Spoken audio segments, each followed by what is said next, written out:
பாண்டவர்களுக்கு ரொம்ப நாட்களாகவே நம்முடைய அண்ணன் தர்மரும் தானம் செய்வதில் சிறந்தவர், ஆனால் கர்ணனையே ஏன் எல்லோரும் தானம் செய்வதில் சிறந்தவன் என்று கூறுகின்றனர் என்ற சந்தேகம் இருந்தது. இவர்களின் சந்தேகத்தை அறிந்த கிருஷ்ணன் ஒரு நாள் தங்கமலை வெள்ளிமலை என 2 மலைகளை உருவாக்கி பாண்டவர்களை அழைத்து, இந்த 2 மலைகளையும் பொழுது சாய்வதற்குள் தர்மம் செய்துவிட்டால் தானத்தில் சிறந்தவர் தர்மர் என்று நீங்கள் சொல்வதை ஒப்புக்கொள்கிறேன் என்றார். பீமனும் அர்ஜுனனும் மற்றவர்களும் அந்த 2 மலைகளில் இருந்து தங்கத்தையும் வெள்ளியையும் பாலம் பாலமாக வெட்டி எடுத்து தர தர்மர் அதை உடனுக்குடன் நகர மக்களுக்கு தானம் செய்தார்.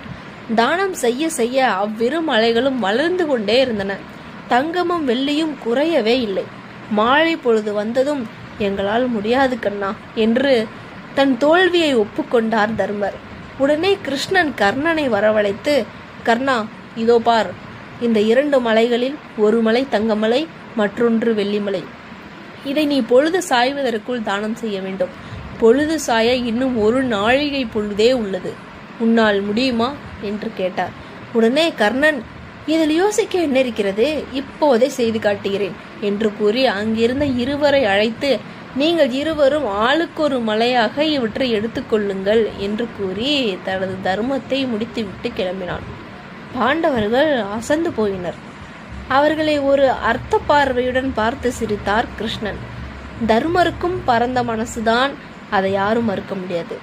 ஆனால் அவரை காட்டிலும் தான தர்மம் செய்வதில் பரந்த மனசு உடையவன் கர்ணனே என்பதால் தானத்தில் சிறந்தவர் கர்ணனே என்று பாண்டவர்களுக்கு உணர்த்தினார் கிருஷ்ணன்.